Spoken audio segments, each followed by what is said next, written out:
may I call everyone to put on your video because we have a very important question to all organizers and panelists. You know, Dr. Hasitha has challenged all of you here. If you remember, this is the end.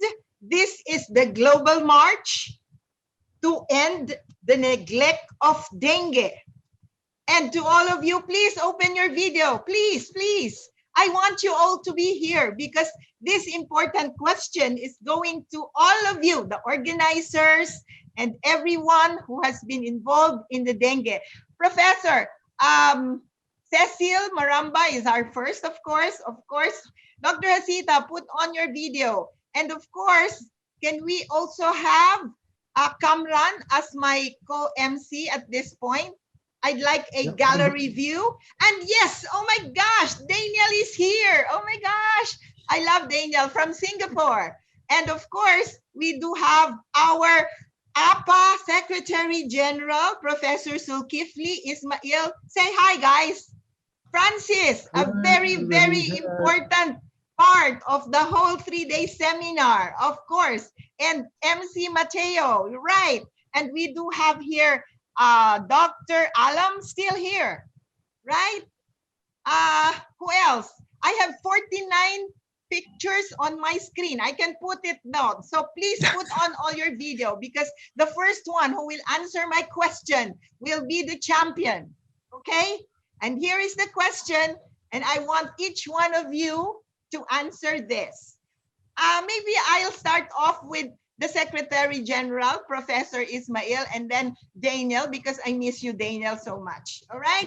The question is, Dr. Hasitha presented to you 6 strategies to overcome and get dengue to be a World Dengue Awareness Program. And to name them, may I repeat, 1 is surveillance, 2 is diagnosis and management, 3 is vector control, 4 is vaccine implementation, 5 is to do more dengue research and become a champion in dengue research.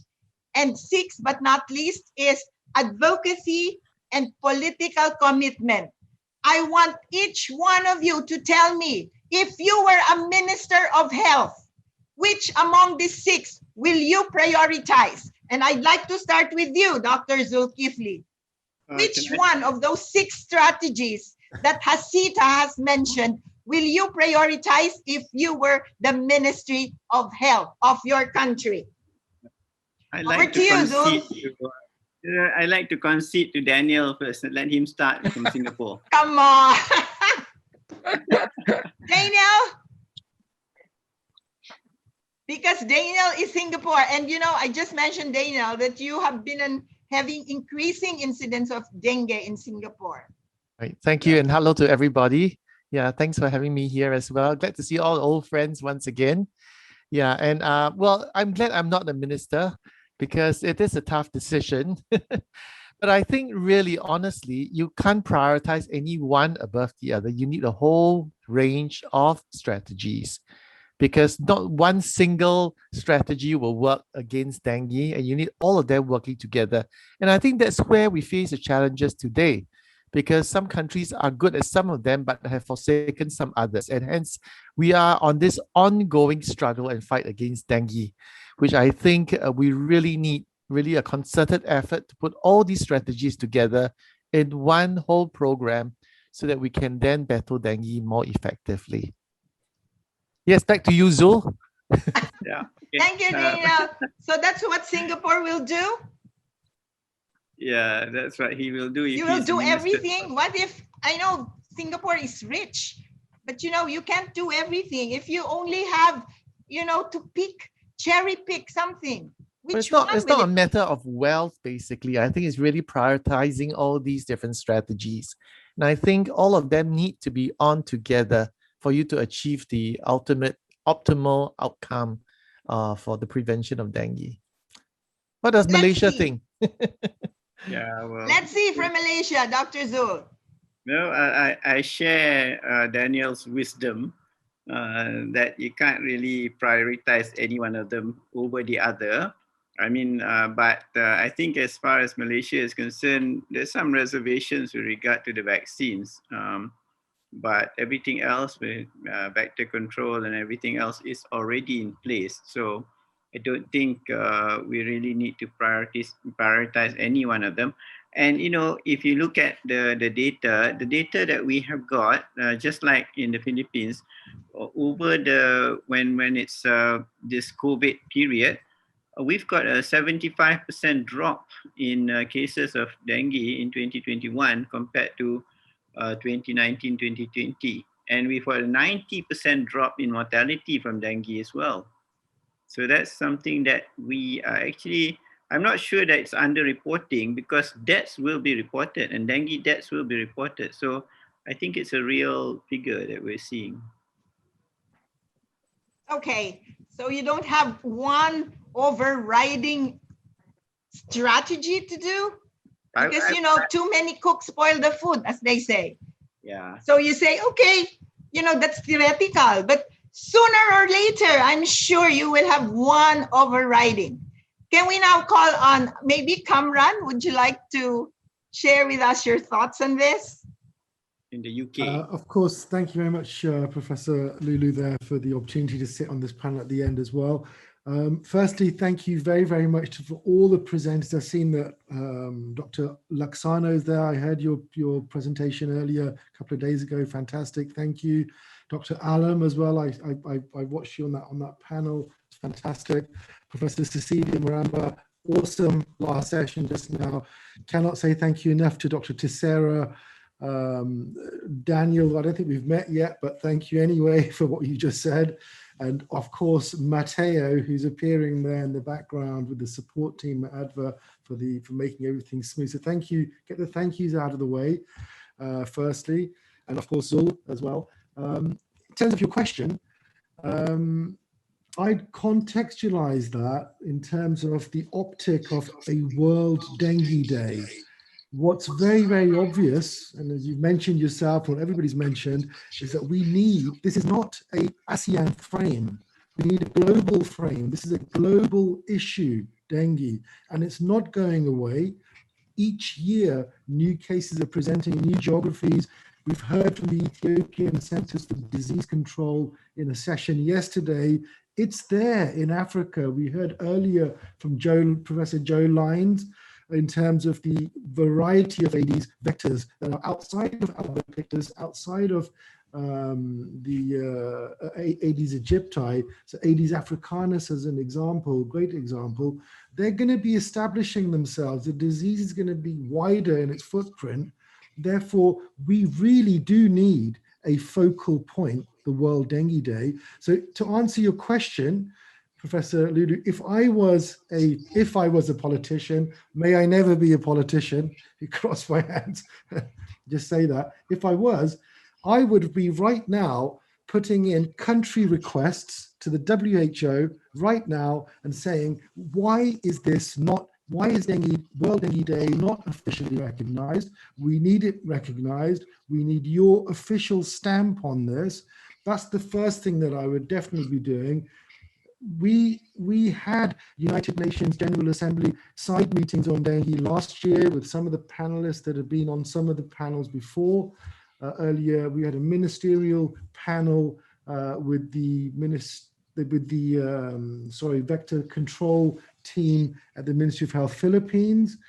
Dr. Nurulina Evangelista was on that panel. We've had Dr. Rose Modine from Malaysia on that panel, as well as representation from Indonesia, as well as Pakistan. And really, those countries as a political level need to put those country requests in. Why?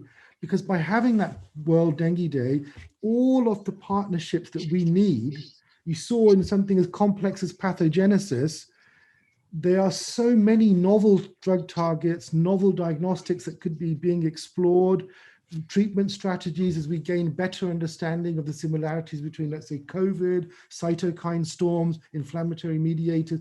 There are so many partnerships that need to be made To do that, we need a focal point. That focal point is World Dengue Day, and we need official ratification. We have 29,000 signatures from across the world on a petition. We have ministries of health. You just heard Hasitha say that. We've heard an interview with Professor earlier in the day on the national carriers for the ASEAN market. Okay, so Kamran, you would just want to celebrate World Dengue Day, right? You just want to celebrate World Dengue Day. So let's do it. Let's call on Dr. Alam. Dr. Alam, what would you do? What will be your first move if you were the president of your country? Of course, I want all of my people support to prevent and to reduce dengue in my country. I have to work all out, and of course, I support World Dengue Day. Yes, and I'm sure you will do that. How about Dr. Laksono? Thank you, Prof. Lulu.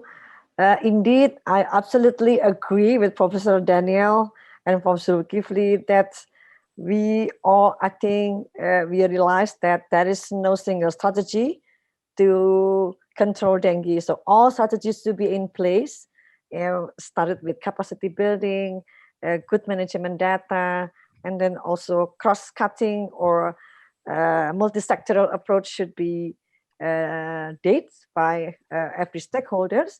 So I think this is the time to embrace everyone and every countries for that dengue is world. Right? This is a global problem. It's not only in Asia.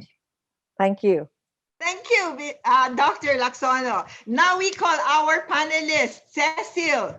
You know, she is very much now doing the present thing with dengue, and it is becoming more severe. There are many, many more cases now of coming up dengue. Cecil, what do you think? Would you prioritize any of those? I agree with all our panelists, no? But if you are not in the COVID-19 arena and you're in the dengue arena and you see how much resources and effort and people working on COVID-19, and here we are in dengue, given such pittance of resources, no? Some global movement to move for dengue to be given this much attention also as they did for COVID-19 would be fantastic.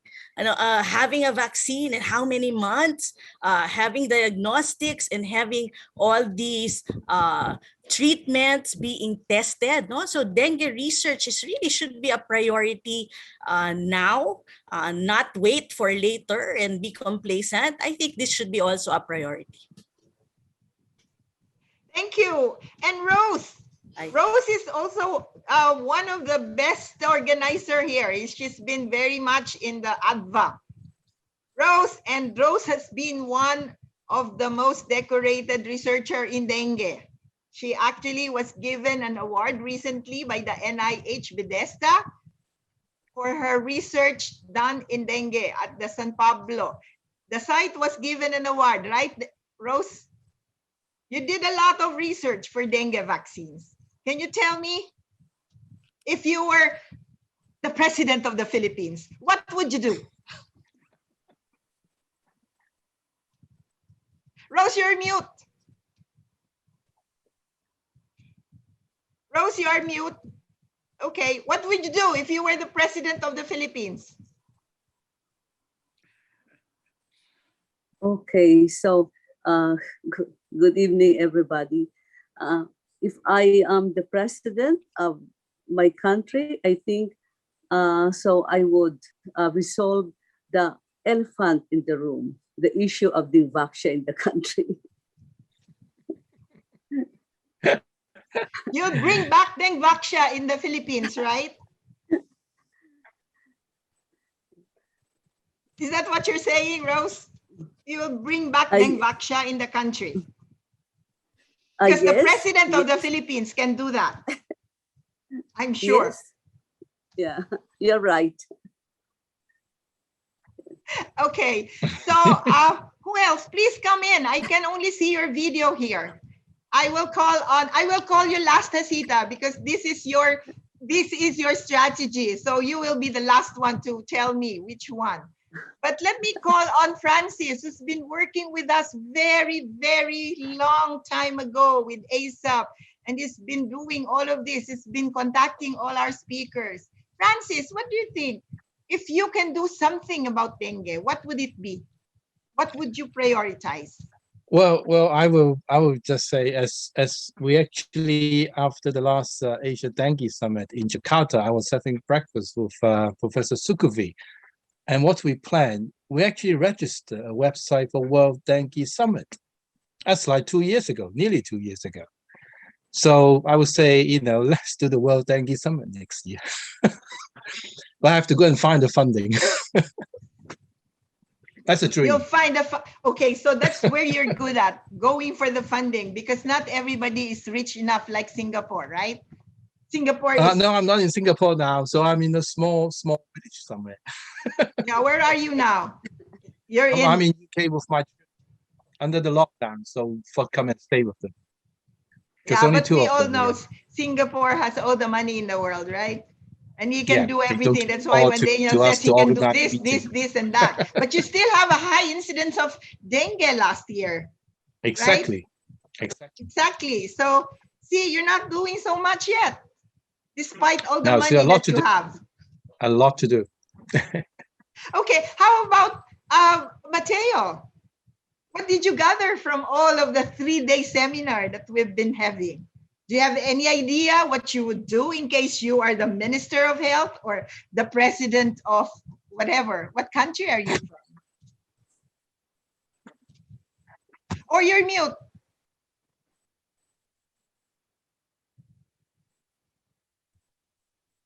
Mateo, you're on mute.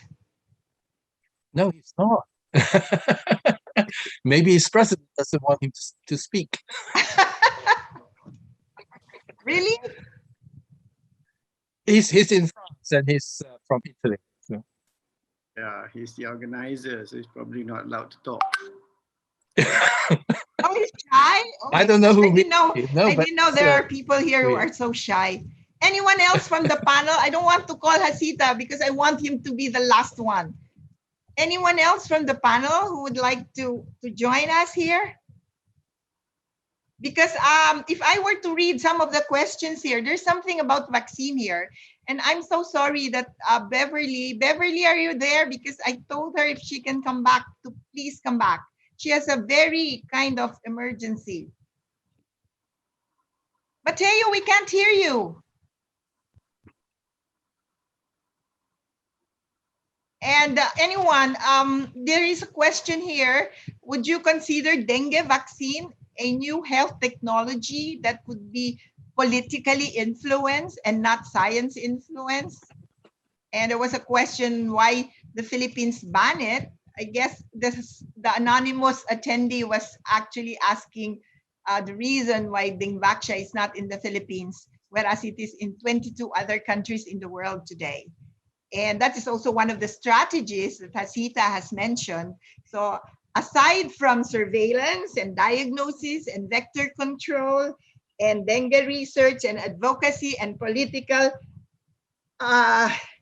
communication, all those 5 have been done in the Philippines. And even vaccine implementation. And yet we still have 400,000 cases, the top notcher in the Asian region. Why is that so? So I don't see anyone else coming out in our gallery. So I have to call on our last panelist here, Dr. Hasitha, to maybe sort of wrap up the strategies for dengue becoming a World Dengue Day. The justification for World Dengue Day. So over to you, Dr. Hasitha. Thank you, Professor Lulu. I thought you would put me in the spotlight. Finally. You had more time to prepare, Hasitha. Yes. So so none of the strategies that I mentioned would be achieved without two important factors. Adequate funds, availability of resources, and trained and skilled workforce. So you need a lot of funding. That is going to be an issue with regard to dengue, because I mean, it's hard to come by, and we, in terms of research or in terms of implementation strategies, the funding hasn't come through in a smooth way in many countries that I've visited. I mean, there are promises, but still the funding is hard to come by. So there has to be a centralized mechanism for adequate funds to be available. So that is number one, because otherwise we'll be talking, and as somebody said, we'll have another year, and years will go by, there'll be a new crowd dealing with dengue, and we'll be no more there. So that's an area where I think COVID-19 has been able to capitalize on. Look at what has gone through the vaccines, for example. More than 10 vaccines are in the pipeline in serious contenders to be at least used for emergency use authorization. And several vaccines are already being rolled out in millions, whereas we have just had one vaccine and it had come to a standstill. And the other two vaccines that are in advanced stages of pipeline has not moved forward yet. I mean, so this is where we are. So funding is an important one, and that comes through the political commitment and the management radar, because the policymakers will have to make sure that the funding is available for important activities to be rolled out, may it be the local community, may it be at the country level. So that's number one, I would say. The second one, the skilled workforce. Dengue hasn't had the luxury of having a dedicated workforce like for malaria, for example. So that momentum has to be built for both in terms of clinical management in the hospital settings, dedicated dengue units, wards, outpatient department, fever rooms, such and so forth. And it's just gradually building up. It's not enough. So dengue needs that momentum where skills and workforce capitalizing on what is happening globally needs to be looked into. So those two are the two. I mean, the first one is more political and managerial. The second one is individuals. So individuals and people like us will have to come forward and make the communication, right communication, so that people will be committed to commit themselves. So, I mean, I know, for example, your life has been dengue. And many of us has spent more on dengue than any other illness that we know of. So that commitment is not growing exponentially the way we want. It has remained so static, and we've been meeting as a group annually, and we've been saying the same thing more or less in different ways and different tones, but nothing seems to be moving forward from there. So we need a champion.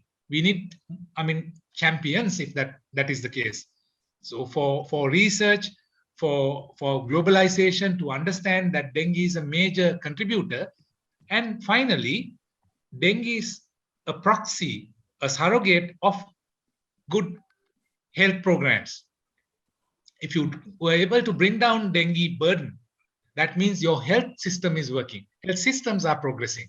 So we need to use this proxy, being dengue, to propagate the idea of both primary and secondary prevention policies in the countries that are affected. With that, I think we should be able to move it forward. And so final word is that we need a global champion, whether it's ASEAN, whether it's GDAC, whether it's INTD, or whoever else.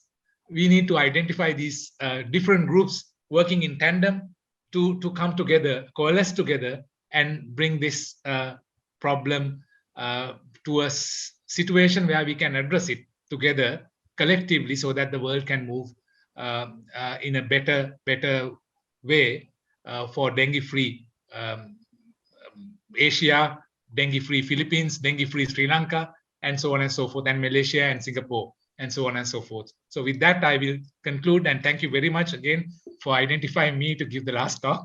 and I will be looking forward to meeting everyone in person in better times in the coming year.